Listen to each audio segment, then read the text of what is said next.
خاتم النبیین سید المرسلین شفیع المذنبین سید الاولین والآخرین سیدنا و حبیبنا نبینا و کریمنا و مولانا محمد صلی اللہ علیہ وسلم عبدہ و رسولہ بالہدی و دین الحق ارسلہ اما بعد فاعوذ باللہ من الشیطان الرجیم بسم اللہ الرحمن الرحیم واتبع سبیل من اناب الی آمنت باللہ صدق اللہ العظیم ببرکۃ ان اللہ ملائکتہ یصلون علی النبی یا ایھا الذین آمنوا صلوا علیہ وسلموا تسلیما اللہم صل علی سیدنا و حبیبنا نبینا و کریمنا و مولانا محمد صلی اللہ علیہ وسلم طب القلوب و دوائها وعافیت الابدان و شفائها و نور الابصار و ضیائها وعلى آلہ وصحبہ وبارک وسلم صلاة و سلام علیک یا سیدی یا رسول اللہ کلہم من رسول اللہ ملتمس غرفا من البحر اور رشفا من الدیم منزہ شریک فی محاسنہ فجوہر الحسن فیہ غیر منقسم ثم الرضا نبی بکر وعن عمراء وعن علی وعن عثمان ذی الکرم مولا صلی وسلم دائما سرمدا علی حبیبک خیر الخلق کلہم اصدق الصادقین سید المتقین چشم گوش وزارت پہ لاکھوں سلام ان کے مولا کے ان پہ کروڑوں درود ان کے اصحاب و عطرت پہ لاکھوں سلام ایک میرا ہی رحمت پہ دعویٰ نہیں شاہ کی ساری امت پہ لاکھوں سلام اللہ کی حمد و ثنا نبی محترم نبی معظم باعث تخلیق ارض و سما صلی اللہ علیہ وآلہ آلہ وصحبہ وبارک وسلم کی بارگاہ مقدسہ میں انتہائی محبت و عقیدت سے درد و سلام پیش کرنے کے بعد تمام تعریف اللہ وحدہ لا شریک کے لیے ہے۔ آج کے دن کو مناسبت ہے حضور سیدنا افضل البشر بعد الانبیاء بالتحقیق سیدنا ابو بکر صدیق رضی اللہ تعالی عنہ کے یوم وصال سے، اور ہم گزشتہ 3 جمعے سے اس مہینے کی مناسبت سے انبیاء کے بعد اس روئے زمین پر سب سے برگزیدہ اور اللہ کی مقرب شخصیت ولایت میں، وجاہت میں، قدر میں حضرت ابو بکر صدیق رضی اللہ تعالی عنہ کہ فضائل و مناقب جو قرآن کریم کی منصوص آیات اور امت کا مجمع علیہ نظریہ جو ہے اس کو ذکر کر رہے تھے، کیونکہ امت کی برگزیدہ شخصیت ہیں، ان کے مقام، ان کے مرتبے، ان کی قدر کو جاننا یہ ہماری ایمانی ذمہ داری ہے، اخلاقی ذمہ داری ہے، کیونکہ حضور سید عالم کی تعریف اور توصیف اگر کر دی جائے تو اس کو تمام انبیاء کی تعریف شمار کیا جاتا ہے۔ اسی طرح بعد انبیاء حضور سیدنا ابو بکر صدیق کی تعظیم، توقیر اور آپ کا ذکر تمام صحابہ و اہل بیت اور تمام امت مرحومہ مغفورہ کی تعریف اور توصیف قرار دی جاتی ہے، کیونکہ جس طرح جماعت انبیاء میں میرے اور آپ کے آقا خاتم النبیین سید المرسلین جناب رسول کریم صلی اللہ علیہ وآلہ آلہ وصحبہ وبارک وسلم کو سرداری اور سیادت حاصل ہے، اسی طرح غیر انبیاء کے اندر برگزیدہ متقین کے اندر سیادت و سرداری حضرت سیدنا ابو بکر صدیق رضی اللہ تعالیٰ عنہ کا حاصل ہے۔ افضل البشر کا کیا معنی ہے، افضلیت کا مدار کیا ہے، اس پر ہم نے گزشتہ 2 جمعے قرآن کی طرف سے دیے ہوئے قانون پر تقریر کی۔ آج کی رات انشاءاللہ العزیز بعد نماز عشاء متصل فوراً انشاءاللہ، آج آپ کے عرس کی رات ہے تو ایک علمی نشست انشاءاللہ دوبارہ منعقد اللہ کے فضل سے ہوگی، اللہ کی توفیق سے، جس میں حضرت ابو بکر صدیق رضی اللہ تعالیٰ عنہ کے مقام و مرتبے پر اس گفتگو کا جو آخری مرحلہ ہے وہ ذکر کیا جائے گا۔ آج کے جمعے کے اندر کیونکہ گزشتہ جمعے میں ہم نے متعدد قرآنی آیات جس کا مورد اور جس کا نزول حضرت ابو بکر صدیق رضی اللہ تعالیٰ عنہ کی خصوصیات میں سے ہے ذکر کیا، اور آج اسی ترتیب سے ایک آیت ہم نے سورۃ لقمان کی آیت نمبر 15 کا ایک حصہ پڑھا ہے کہ جس کا واضح اشارہ حضرت ابو بکر صدیق رضی اللہ تعالیٰ عنہ کی ذات گرامی کی طرف ہے، اور پہلے ذکر کر دیا گیا تھا کہ لا یستوی منکم من انفق من قبل الفتح وقاتل اولئک اعظم درجہ، وہ ترتیب بھی واضح کرتی ہے کہ اعظم درجہ انفاق اور قتال میں سب سے پہلے سبقت کرنے والے حضرت ابوبکر صدیق ہیں۔ وَسَيُجَنَّبُ الْأَتْقَى، وہاں پر اتقا کہ جہنم سے دور رکھا جائے گا اس شخص کو جو سب سے متقی ہے، اس کی بھی ایک ترتیب گزر چکی ہے، اجماعی تفسیر، اس کے علاوہ کوئی فرد وہاں مراد نہیں ہے۔ ہاں اگر کوئی مراد ہوگا بھی تو حضرت ابوبکر صدیق کی تابعیت میں اور اس کی نیابت میں مراد ہوگا۔ اسی طرح سورہ نور کی آیت ہم نے گزشتہ جمعے پیش کر دی تھی، واقع افق کے ضمر میں، جس میں اللہ رب العالمین نے وہ اعزاز، وہ شان حضرت ابوبکر صدیق کو عطا فرمائی جو غیر انبیاء میں کسی کو اتنی عزت سے پکارا نہیں گیا، جو اللہ نے فرمایا وَلَا يَأْتَلِ أُولُو الْفَضْلِ مِنْكُمْ وَالسَّعَةِ، کہ اے فضل والے، اے فضل و کمال والے۔ تو یہاں پر اولو الفضل جو ہے بالاتفاق قرآن کے سیاق و سباق سے بھی اور اجماعی تفسیر سے یہاں سے مراد حضرت ابوبکر صدیق رضی اللہ تعالیٰ عنہ کی ذات ہے۔ اب ہم سورہ لقمان کی طرف آئے ہیں اور بڑی توجہ چاہوں گا۔ سورہ لقمان کی آیت نمبر 15 کا ایک جملہ ہم نے پڑھا ہے کہ وَاتَّبِعْ سَبِيلَ مَنْ أَنَابَ إِلَيْهِ، اللہ رب العالمین نے اپنے بندوں کو نصیحت اور وصیت فرمائی ہے کہ اگر وہ صراط مستقیم پر رہنا چاہتے ہیں اور ماحول کی گرد ہوا کے ساتھ اپنے آپ کو صراط مستقیم سے دور نہیں کرنا چاہتے، بلکہ وہ ربط، وہ تعلق، وہ استقامت، وہ استمرار، وہ مواظبت اور وہ ارتباط مضبوطی کے ساتھ، رسوخ کے ساتھ، جس طرح پہاڑ اپنی جگہ پر راسخ رہتا ہے، اس طرح اگر وہ اپنی آخری سانس تک صراط مستقیم اور اللہ کی ہدایت پر قائم رہنا چاہتے ہیں تو ان کو اللہ نے نصیحت کی ہے کہ کئی حالات، کئی معاملات تمہارے لیے ایسے بنیں گے، خواہشات، معاملات، دنیا کے اتار و چڑھاؤ، مال کا آنا جانا، صحت کا کم و زیادہ ہونا، مال کا کم و زیادہ، اس قسم کے گویا کہ مد و زجر تمہارے سامنے آتے رہیں گے، کھچاؤ اور وسعت ہوتی رہے گی۔ لیکن اگر تم چاہتے ہو کہ دین پر ایسے راسخ رہو اور حالات تمہارے لیے پاؤں کی بیڑی نہ بنے، بلکہ آخرت کا شوق اور طلب مولا کی حقیقت تمہارے دلوں کی سب سے بڑی راجدھانی اور قیمت ہو، تو تمہیں چاہیے کہ وَاتَّبِعْ سَبِيلَ مَنْ أَنَابَ إِلَيْهِ، پیروی کرو اس کے راستے کی جو ہماری طرف مائل ہوا، ان کی اتباع میں آ جاؤ، ان کے عمل کی نقل میں آ جاؤ، ان کی صحبت میں آ جاؤ، ان کی گیدرنگ میں آ جاؤ، ان کے تعلق میں آ جاؤ، ان کے اس مبارک سلسلے سے جڑ جاؤ کہ جو ہم سے جڑا ہوا ہے۔ فرمایا وَاتَّبِعْ سَبِيلَ مَنْ أَنَابَ إِلَيْهِ،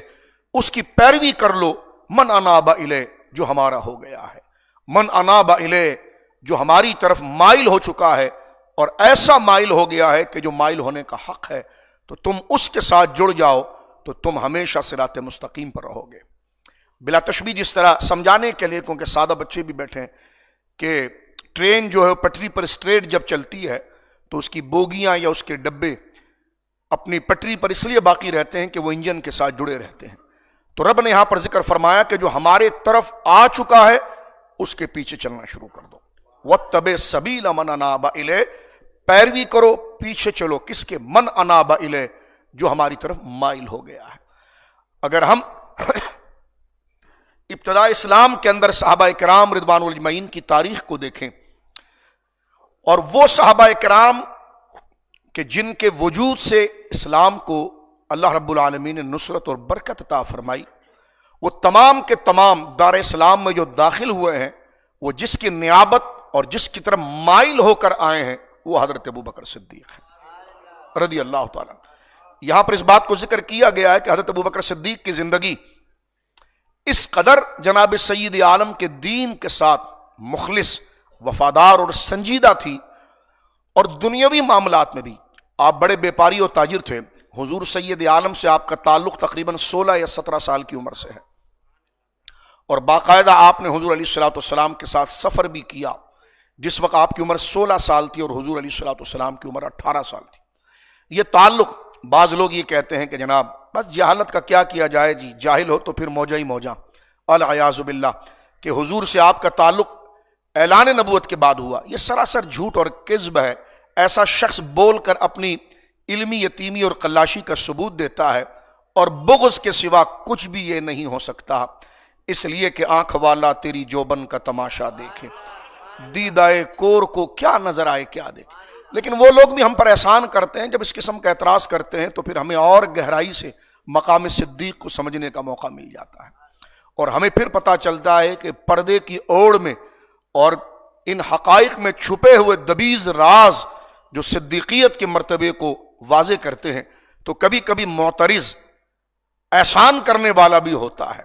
کہ اگر وہ اعتراض کر دیتا ہے، مانا کہ رابضی تو غلیظ بغضی ہے، لیکن اعتراض کرنے والا جب اعتراض کرتا ہے تو ایک محقق کے لیے اپنے موضوع اور اپنے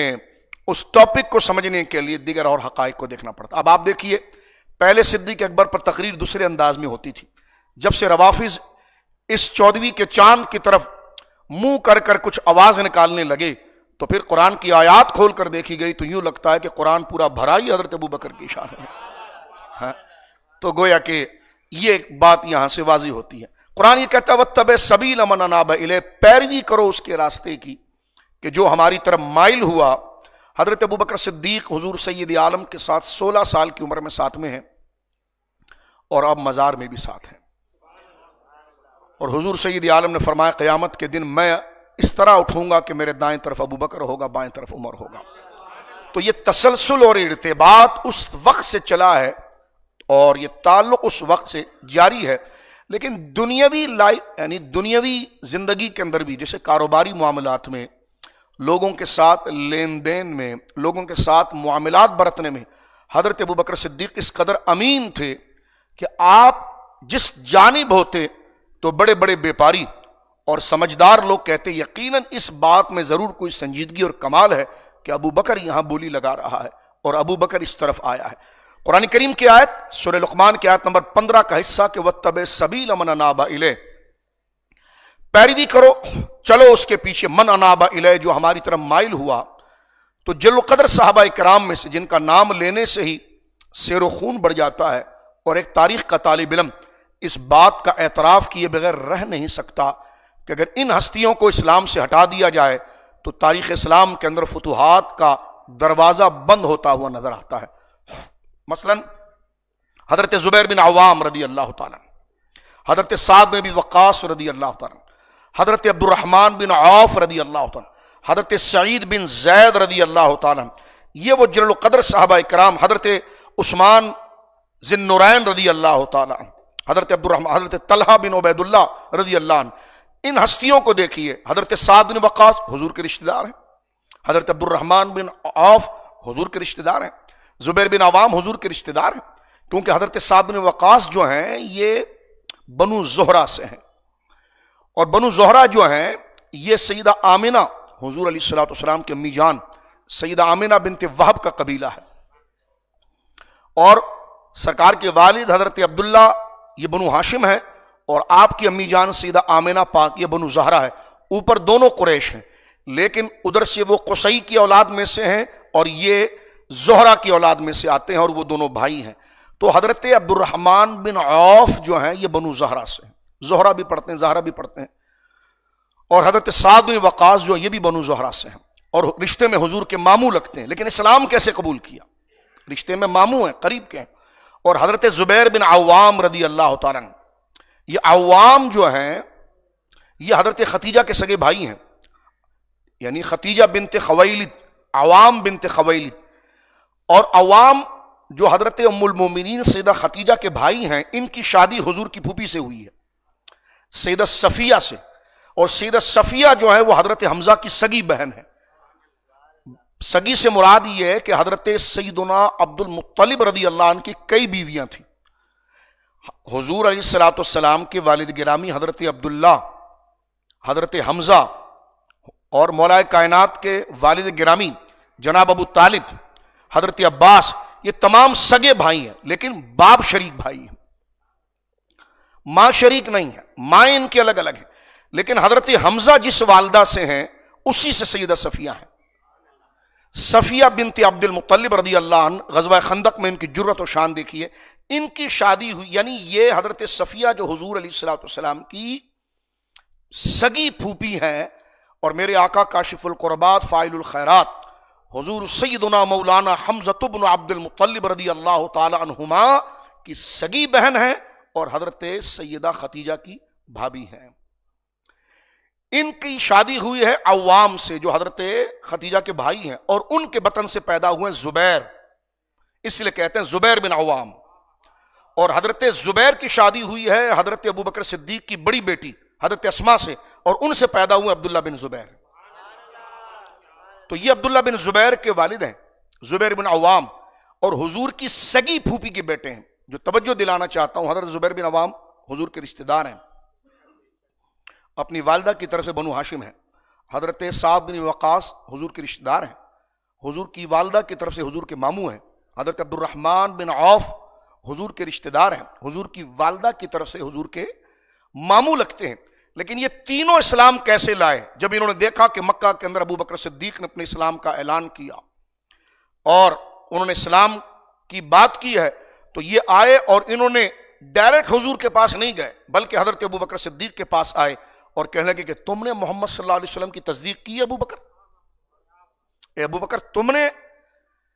جناب محمد صلی اللہ علیہ وسلم کی تصدیق کر دی ہے اور ان پر ایمان لے آئے ہو؟ حضرت ابوبکر نے کہا ہاں، میں ان پر ایمان لے آیا ہوں اور میں ان کی رسالت کی تصدیق کرتا ہوں. اتنا جواب سنتے ہی یہ تینوں اپنے درجے میں الگ الگ جو ملاقاتیں کی ہیں، یہ اٹھ کر دربار مصطفیٰ کریم میں پہنچے اور انہوں نے اپنا وہ آبائی دین چھوڑ کر جناب سید عالم کے ہاتھ مبارک پر توحید اور رسالت کو قبول کیا. ان کے اسلام قبول کرنے کی دلیل کیا تھی؟ ان کے پاس صرف ابو بکر جیسا دانا اور دانش مند اور سچا شخص ان کے پاس دلیل تھی کہ اگر ابو بکر نے یہ فیصلہ کیا ہے تو یہ فیصلہ بالکل درست ہے. تو قرآن نے یہ ذکر فرمایا وَاتَّبِعْ سَبِيلَ مَنْ أَنَابَ إِلَيْهِ. کبھی آپ غور کریں تو انسان کی عقل ہل پر یعنی گویا کہ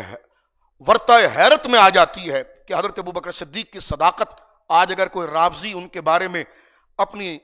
آخرت اور اپنی تحقیق کو برباد کرے، لیکن آپ تاریخ کے ان حقائق کو کیسے جھٹلا سکتے ہیں کہ آنکھ والا تیری جو بن کا تماشا دیکھے؟ یہ وہ عظیم صحابہ اکرام ہیں جن کے ایمان کی وجہ ایمان ابو بکر بنا ہے، کہ ان کے نزدیک حضرت ابوبکر صدیق کا دانا اور دانش مند ہونا اس بات کی دلیل تھی، اس لیے انہوں نے اسلام قبول کیا، جبکہ یہ سارے کے سارے حضرت نبی پاک کے رشتہ دار ہیں. اس سے اپن تو قرآن نے یہاں کہا وَاتَّبِعْ سَبِيلَ مَنْ أَنَابَ إِلَيْهِ، پیروی کرو اس کی کہ جو ہماری طرف مائل ہوا. تو من انابا الیہ ابو بکر صدیق رضی اللہ. یہ قرآن کی جو ترتیب سے ہم آیات آپ کے سامنے پیش کر رہے ہیں. اسی طرح حضرت طلحہ کو اگر آپ دیکھیں، وقت مختصر ہے ورنہ رات کو اس کی مزید تشریح کریں گے. حضرت طلحہ، حضرت سعد بن وقاص کی زندگی کو آپ دیکھیں، کتنا فائدہ ان سے اسلام کو پہنچا. حضرت عبد الرحمن بن عوف سے کتنا فائدہ اسلام کو پہنچا. حضرت طلحہ سے جو بدر کے احد کے اندر موجود ہیں اور حضور سید عالم کے سامنے ہیں. بخاری شریف میں موجود ہے کہ ایک شخص گیا، قریب سے گزرا تھا، تو اس کے پاس جو ہے وہ تیر کش تھا، یعنی جس میں تیر رکھے جاتے ہیں. سرکار نے آواز دی کہ ساری تیر طلحہ کو دے دے. حضرت طلحہ تیر چلاتے تھے اور حضور ان کی پشت کے پیچھے تھے. حضور سید عالم نے ایک طرف سے سر نکال کر دیکھا کہ فلاں لوگ کیا کر رہے ہیں، تو حضرت طلحہ نے کہا یا رسول اللہ آپ اپنے سر مبارک کو پیچھے فرما لیجیے، کہیں ایسا نہ ہو کہ کوئی تیر آپ پر لگے. 70 سے زیادہ تیر حضرت طلحہ کے بدن پر لگے. اور سرکار دو عالم صلی اللہ علیہ وسلم نے حضرت طلحہ کے لیے فرمایا کہ تو وہ ہے کہ جبریل تیری معاونت کرتا. اور سعد بن وقاص نے احد میں وہ جاں فشانی اور نذرانہ دیا ہے کہ سرکار دو عالم نے فرمایا کہ سعد یا سعدو فدا کا ابی و امی، اے سعد تجھ پر محمد رسول اللہ کے ماں باپ قربان ہونے. یہ اعزاز آپ دیکھیے دربار صحابہ میں. تو اب آپ دیکھیے کون لوگ ہیں جو اسلام کی طرف مائل ہوئے. ان کے اسلام کی طرف مائل ہونے کی ایک ہی دلیل تھی اور وہ ابو بکر صدیق کا ایمان تھا،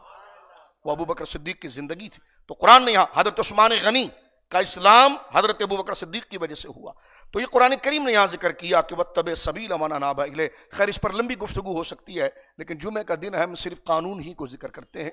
تاکہ تھوڑے سے وقت کے اندر زیادہ باتیں اس حوالے سے پتہ چلیں. رات انشاءاللہ اس پر تفصیلی بات کریں گے. اب میں یہاں پر سورہ آل عمران کی طرف آ گیا ہوں اور سورہ آل عمران کی آیت نمبر 181 ہے. اس میں یہ کہ یہود کا مجمع تھا اور یہود کے جو دین کے کرتے دھرتے تھے وہ بیٹھے ہوئے تھے.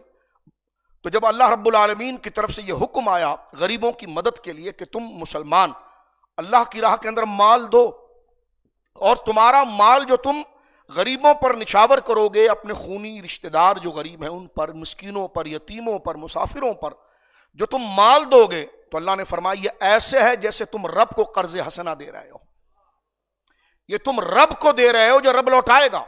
اب اس میں ہزارہا حکمتیں تھی اس قرض حسنہ کہنے میں۔ تو یہود کا جو سب سے بڑا کرتا دھرتا تھا، اس نے کہا او ہو اس کا مطلب یہ ہے کہ ان اللہ فقیر ونحن اغنیاء، معاذ اللہ کہ اللہ رب العالمین جو وہ فقیر ہے، توبہ استغفر، اور ہم غنی ہے کہ ہم سے اللہ رب العالمین جو ہے وہ قرض مانگتا ہے۔ صدیق اکبر مجمع سے اٹھے اور آپ نے تھپڑ کھینچ کر اس کے منہ پہ مارا،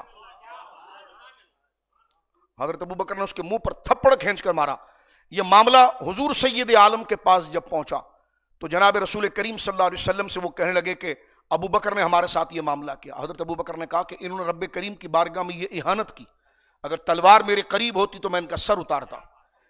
انہوں نے اللہ رب العالمین کی توہین کی اور انہوں نے اللہ کو فقیر کہا، خود کو غنی کہا، انہوں نے دونوں ہاتھ اٹھا دیے، کیونکہ یہود کی تو گھٹی میں منافقت ہے، جھوٹ ہے، دھوکہ ہے، فریب ہے انہوں نے، اور آج بھی یہود کے ساتھ جو رافضی گھسے ہوئے ہیں ان کا بھی یہی دین، اس لیے یہودیت ہی اصل مرکز ہے ربز کا۔ تاریخ کا اگر مطالعہ کیا جائے، عبداللہ بن سبا کی بنیاد کو دیکھا جائے تو جھوٹ، تہمت اور اچھوں کے خلاف باتیں، رسول اللہ کی شان میں آیات انہوں نے نکالی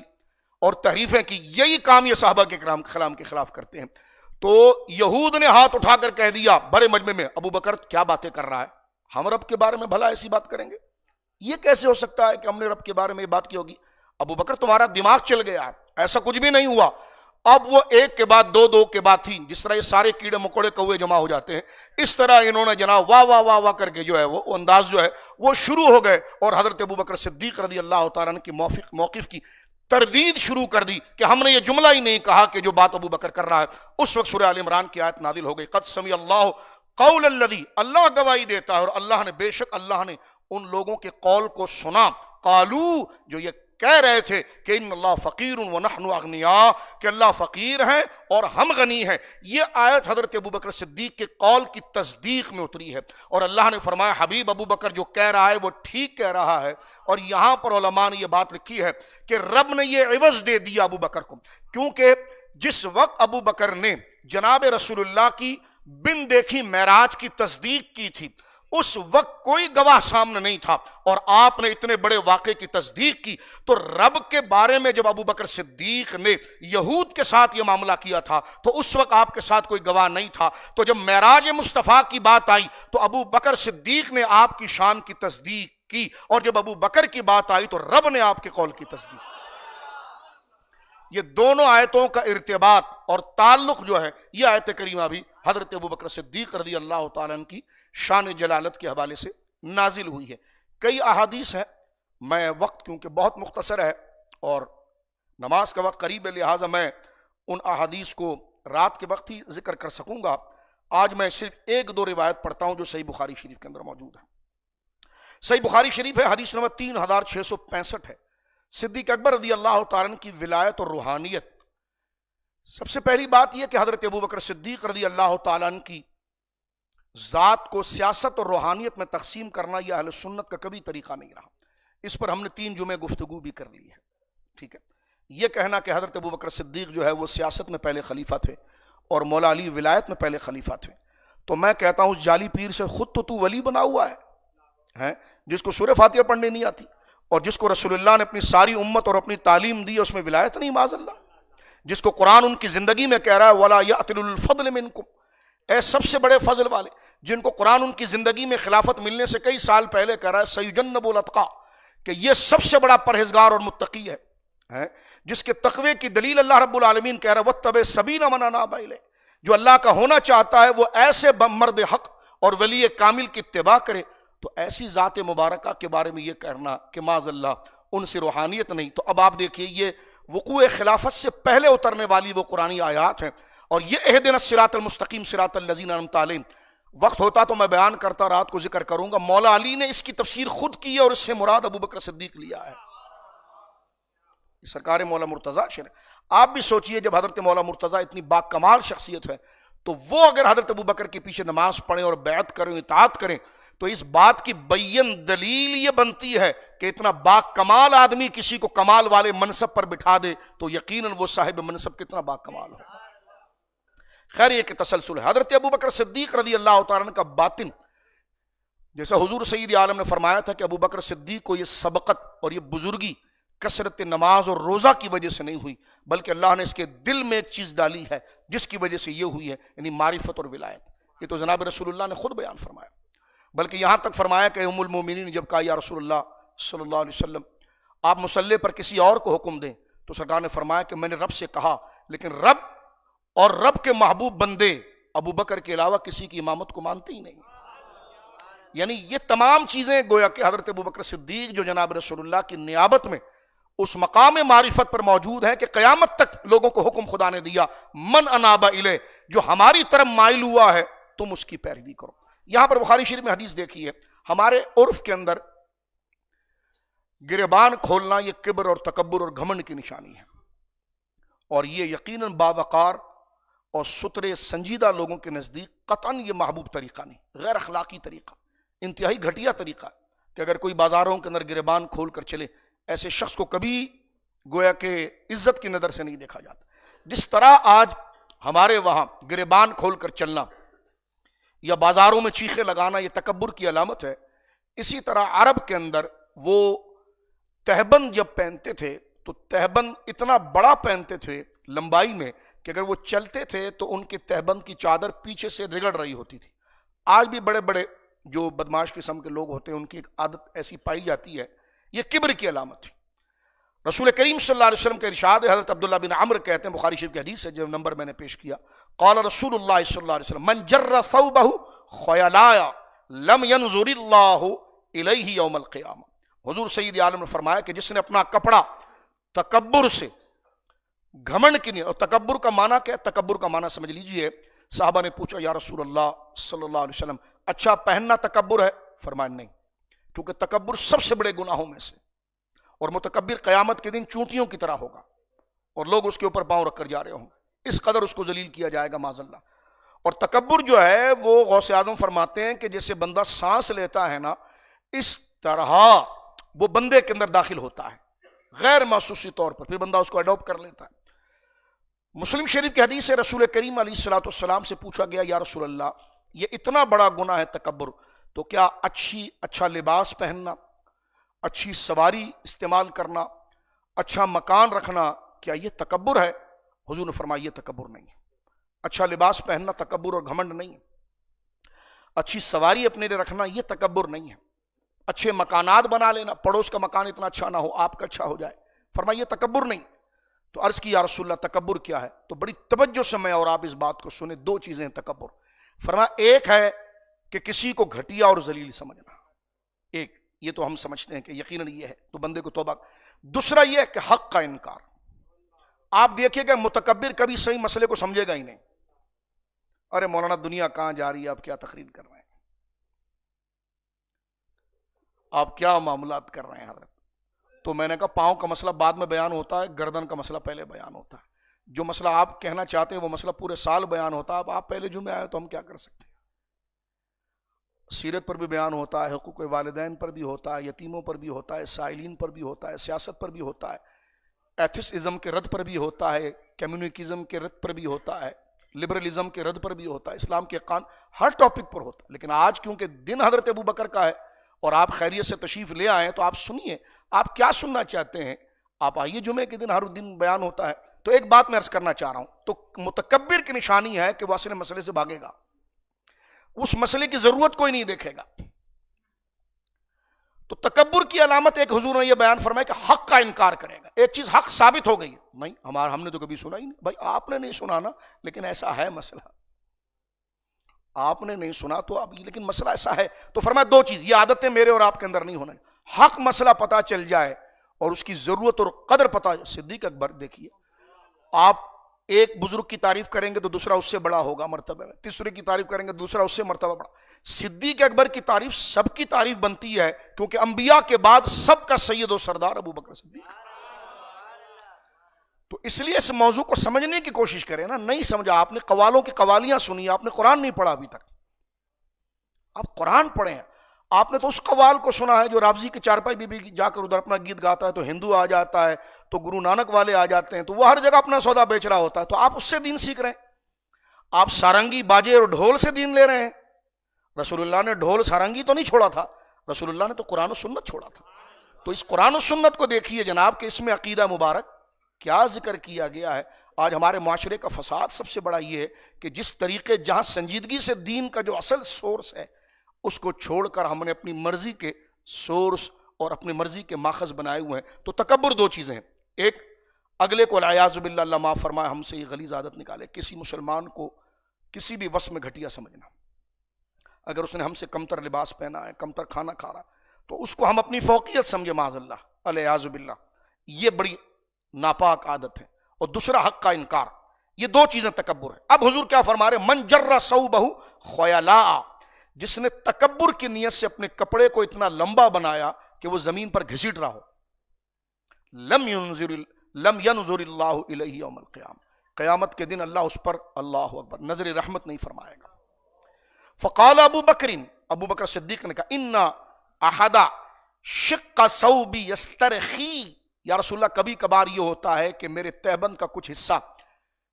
پیٹ سے ڈھلک کر نیچے کی طرف جاتا ہے تو وہ زمین پر لگتا ہے، فوراً پوچھ بیٹھے، خوف خدا رکھنے والے ہیں، اس پر نہیں میں نے اتنا مال اللہ کی راہ میں دیا ہے تو میں بخشا، یہ خشیت الہی ہے۔ فوراً خود کو محاسبے کے لیے پیش کر دیا کہ حضور نے یہ وعید فرما دی ہے، حالانکہ قرآن کی آیتیں ان کی شان میں اتری ہوئی ہیں، لیکن اس پر تکیہ یا بس نہیں کرتے، بلکہ اللہ رب العالمین کا خوف یہ ہے کہ اللہ بے نیاز ہے، فوراً خود کو پیش کرتے۔ یا رسول اللہ میرے ساتھ بھی یہ معاملہ ہوتا ہے، کبھی کبھار یہ معاملہ ہوتا ہے کہ کبھی کبھار جو ہے کہ وہ کپڑا گویا کہ کمر سے کھسک کر اتنا نیچے ہوتا ہے کہ جناب جو ہے اس کا آخری پہلو جو قدم کی جانب ہوتا ہے، ایک تو کمر کی جانب ہوتا ہے، وہ قدم والا حصہ گویا کہ ایڑیوں کے نیچے چلا جاتا ہے۔ تو جناب رسول اللہ صلی اللہ علیہ وسلم نے شاہ فرمایا الا علی طاعت ذلک منہ، فرمایا حضور میرے کپڑے کا آدھا ٹکڑا جو لٹکا رہتا ہے جب تک میں اسے دوبارہ نہ باندھ لوں سختی کے ساتھ، تو فقال رسول اللہ صلی اللہ علیہ وسلم، حضرت نبی پاک علیہ الصلوۃ والسلام نے گواہی دی، انک لست تصنع ذلک خیلاء، ابو بکر تو کون سا کام تکبر سے کرتا ہے؟ تو نے کب یہ کام جو ہے وہ تکبر کی وجہ سے کیا؟ تو یہ کام تکبر کی وجہ سے نہیں کرتا۔ تو صدیق اکبر کے تقوی کی گواہی دیکھے جناب رسول اللہ، بخاری شریف کی حدیث موجود ہے کہ تیرا یہ عمل جو بظاہر کبر کی نشانی بن رہا ہے، کیونکہ ایک جرنل جو بات کی، لیکن تیرے لیے یہ گناہ نہیں ہے، کیونکہ یہ عمل جس وجہ سے گناہ بنتا ہے وہ کبر ہے، اور کبر جو ہے وہ دل کا ایک مرض ہے، اور اللہ رب العالمین نے تیرے دل کے اندر اس مرض کو داخل نہیں فرمایا۔ یہ بخاری شریف کی حدیث ہے جو شریعت مطہرہ کا ایک عظیم ماخذ ہے۔ اس کو سمجھنے میں اگر کوئی پریشانی ہو رہی ہے تو قرآن کی آیتیں پیچھے سمجھ لیجئے، قرآن وہاں کہہ تو چکا ہے اولو الفضل، ابو بکر فضیلتوں والا ہے،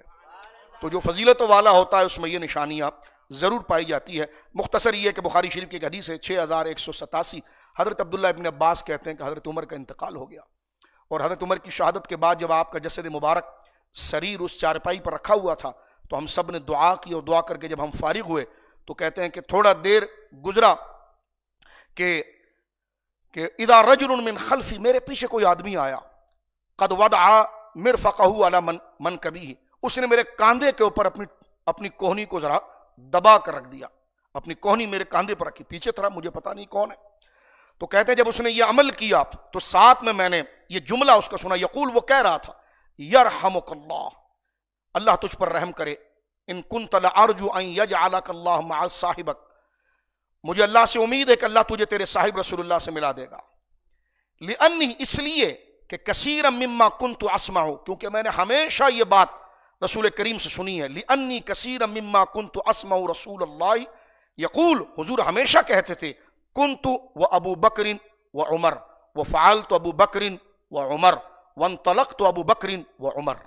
3 دفعہ، کیونکہ میں اللہ تجھے اپنے صاحب ابو بکر و رسول اللہ کے ساتھ کر دے رضی اللہ عنہ وصلی اللہ علیہ وسلم، کیونکہ میں نے حضور سے ہمیشہ یہ بات سنی ہے کہ سرکار سے جب پوچھا جاتا حضور آپ کہاں گئے تھے تو حضور تنہا یہ نہیں کہتے تھے کہ میں گیا، بلکہ حضور کا یہ جملہ ہوتا تھا میں ابو بکر عمر گئے، میں اور ابو بکر عمر گئے تھے، میں ابو بکر عمر آئے، میں اور ابو بکر عمر نے یہ کیا، یعنی ہر وقت حضور سید عالم کے ساتھ یہ دو ہستیاں ہوتی تھی تو عمر تم بھی ساتھ تھے اور آج تم موجود ہو. تو جس طرح میں نے حضور سے ہمیشہ یہ جملہ سنا کہ حضور ہمیشہ یہ فرماتے تھے کہ دخلت انا ابو بکر و عمر، خرجت انا ابو بکر و عمر، وانطلقت ابو بکر و عمر، تو میں ابو بکر عمر گئے تھے، میں ابو بکر عمر آئے تھے، میں ابو بکر عمر وہاں بیٹھے ہوئے تھے. تو کہتے ہیں کہ جناب میں کیونکہ یہ جملہ میں نے حضور سے بار بار سنا تھا، اس لیے میں امید رکھتا ہوں کہ تم ابو بکر کے ساتھ رہو گے اور حضور کے ساتھ رہو گے. تو وہ کہتے ہیں کہ اس جملے پر میں بڑا حیران ہوا کہ یہ بندہ کون ہے جو میرے پیچھے ہے، اتنے دیر سے باتیں میرے ساتھ سرگوشی کر رہا ہے. تو کہتے ہیں جب فلتفت، تو جب میں نے مڑ کر دیکھا تو فیدا علی ابن ابی طالب، میں نے دیکھا وہ حضرت علی شیر خدا رضی اللہ. تو یہ حضرت علی شیر خدا رضی اللہ تعالی عنہ یہ جملہ ارشاد فرما رہے تھے. اب بات کو اس آخری حدیث پر ہم ختم کرتے ہیں. روایات احادیث قرآن کی آیات کے ساتھ تواتر کے ساتھ حضرت ابو بکر صدیق رضی اللہ تعالیٰ عنہ کے حوالے سے موجود ہے. بخاری شریف کی حدیث ہے 3661. حضرت ابو دردہ کہتے ہیں کہ صحابہ کرام دوست تھے آپس میں، تو کسی مسئلے میں دوستوں میں تھوڑی تکرار ہو جاتی ہے، محبت میں ہو گئی، اور حضور نے دور سے اس بات کو سن لیا. قال النبی صلی اللہ علیہ وسلم، حضور سید عالم نے یہ سن کر فرمایا ان اللہ بعثنی الیکم، اے میرے صحابہ اور اے میری قوم، اللہ نے جب مجھے نبی بنا کر تمہارے درمیان بھیجا، فقلتم کذبتا، تو تمہاری اکثریت یہ کہتی تھی اور مجھے جھٹلاتی تھی. وقال ابو بکر صدقہ، اور ابو بکر تھا جس نے میری تصدیق کی تھی. وواسانی بنفسہ ومالہ، جس نے اپنے مال اور اپنی جان سے میرے مشن کی مدد کی. فہل تم تارکو لی صاحبی، کیا تم میرے دوست کو آسانی سے چھوڑتے نہیں ہو؟ یعنی حضور سید عالم نے بحیثیت مرشد اور استاد کے ڈانٹ پلائی. فرمایا تم یہ لہجہ ابو بکر سے کیوں استعمال کرتے ہو؟ کیونکہ تم وہ قوم ہو کہ جب میں تم میں آیا تو تمہاری اکثریت نے مجھے جھٹلایا. یہ ابو بکر تھا جس نے سب سے پہلے میری تصدیق کی اور اپنے مال کے ذریعے، سامنے پورا منظر بلائنڈ تھا، پتہ نہیں کل کیا ہوگا پرسوں کیا ہوگا، بن دیکھے اس نے سارا مال لگا دیا میرے مشن کے اوپر، اپنی جان لگا دی، اور فرمایا کہ اس نے جان اور مال سے میرے مشن کی مدد کی ہے. فَهَلْ أَنْتُمْ تَارِكُونِ صَاحِبِي، فرمایا کیا تم میرے یار کو میرے لیے رہنے نہیں دیتے؟ میرا لحاظ کر کے اس کو تم چھوڑتے نہیں، اس کے لیے زبانوں کو بند نہیں کرتے؟ یہ جناب رسول کریم صلی اللہ علیہ وسلم نے حضرت ابو بکر صدیق کے لیے ارشاد فرمایا. جامع ترمذی میں تو یہ حدیث ہے. ہماری ماں ام المومنین حضرت سیدہ ام سلمہ رضی اللہ تعالیٰ عنہا سے بھی یہ روایت اپنی جگہ پر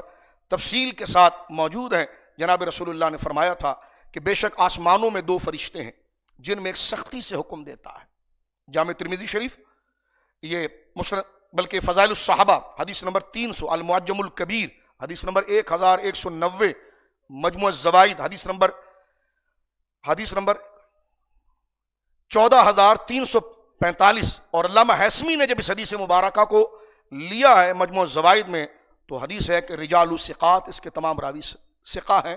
اور یہ روایت معتبر ہے. ہماری ماں ام المومنین حضرت ام سلمہ کہتی ہیں کہ رسول کریم صلی اللہ علیہ وسلم نے ارشاد فرمایا، میں صرف ترجمے پر اکتفا کرتا ہوں تاکہ وقت ہمارا بالکل ختم ہو گیا. فرمایا کہ بے شک آسمان میں دو فرشتے ہیں جن میں ایک سختی کا حکم دیتا ہے اور دوسرا نرمی کا حکم دیتا ہے، اور دونوں حق پر ہیں. ایک جبرائیل ہے اور ایک میکائیل ہے. جبرائیل سختی کا حکم دیتا ہے اور میکائیل بارش اور گویا کہ سبزوں کو پیدا کرتا، یہ تو نرمی کا حکم دیتا. اور فرمایا اور دونوں نبی ہیں وہ جن میں سے ایک سختی کا حکم دیتا ہے، دوسرا نرمی کا حکم دیتا ہے، اور دونوں حق پر ہیں. یعنی ایک ہے ابراہیم اور ایک نوح علیہ السلام. حضرت ابراہیم نرمی کا حکم دیتے ہیں، حضرت نوح کہتے ہیں مولا اس سب کو غرق کر دیں جب یہ تیری نافرمانی کرتے ہیں. رب نے حضور فرماتے ہیں میرے دو یار جو ہیں، حضور سید عالم فرماتے ولی صاحبان ہیں، میرے جو دو صاحب ہیں، احدہما یأمر بالشدہ، ایک ان میں سے بڑا شدید حکم دیتا ہے، والآخر یأمر باللین، اور میرا دوسرا جو ساتھی ہے وہ نرمی حکم دیتا ہے. وکل مصیب، اور دونوں درست ہے. وذکر ابا بکر و عمر، اور فرمایا کہ وہ ابو بکر و عمر ہے. بات کو دیکھ کے سمجھ لیجیے حدیث پاک کو. حضور نے فرمایا کہ ایک جبرائیل ایک میکائیل ہے. جبرائیل جو ہے وہ سختی کا حکم دیتے ہیں اور میکائیل نرمی کا حکم دیتے ہیں، اور دونوں حق پر ہیں. تو حضور نے فرمایا کہ مثل جبریل ابو بکر ہے، مثل جبریل عمر ہے، اور مثل میکائیل ابو بکر ہے. بلکہ مثل جبرائیل ابو بکر ہے اور مثل میکائیل حضرت عمر ہیں، اور فرمایا کہ حضرت ابراہیم نرمی کا حکم، جیسے دوسری حدیث میں آتا ہے کہ میرا ابراہیم گھی کی طرح نرم ہے، اور جو نوح ہے وہ اللہ کے بندوں کے لیے یعنی نافرمان بندوں کے لیے لوہے کی طرح شدید ہے۔ تو فرمایا کہ میرا ابو بکر جو ہے وہ مثل ابراہیم ہے، اور میرا عمر جو ہے وہ مثل نوح ہے۔ اس حدیث میں کیا بتایا گیا کہ نبی پاک صلی اللہ علیہ وسلم کے بعد اگر کوئی افضل ہے تو کون ہے؟ ابراہیم۔ تو اس حدیث پاک کے اندر واضح اشارہ دیا گیا کہ جس طرح ابراہیم سے تشبیہ حضرت ابو بکر کو دی جا رہی ہے، تو انبیاء میں میرے بعد جو افضل ہے وہ ابراہیم ہے نبیوں میں، اور نبیوں کے بعد جو مجھ میں افضل ہے وہ ابو بکر صدیق ہے۔ تو حضرت ابو بکر صدیق رضی اللہ تعالیٰ عنہ کی جاہ و حشمت اللہ رب العالمین نے بڑی بلند فرمائی، اور آج چاہے وہ غار کا معاملہ ہو، اللہ کی راہ میں مال کو خرچ کرنا ہو،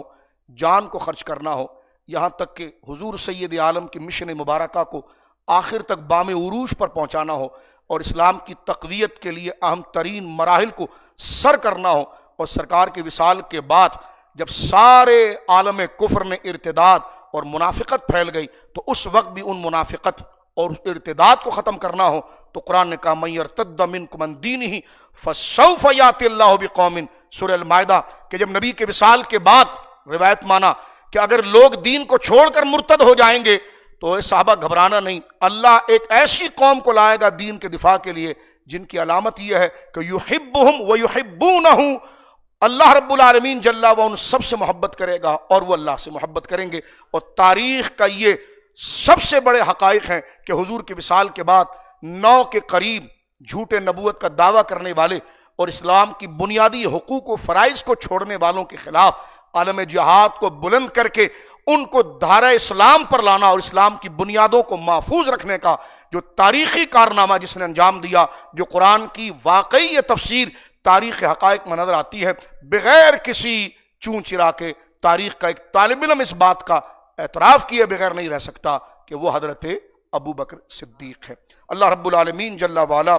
اس عظیم ہستی کی شان و قدر کو سمجھنے پڑھنے کی توفیق دے، جو آپ کی زندگی میں صبر تھا، شکر تھا، استقامت تھی،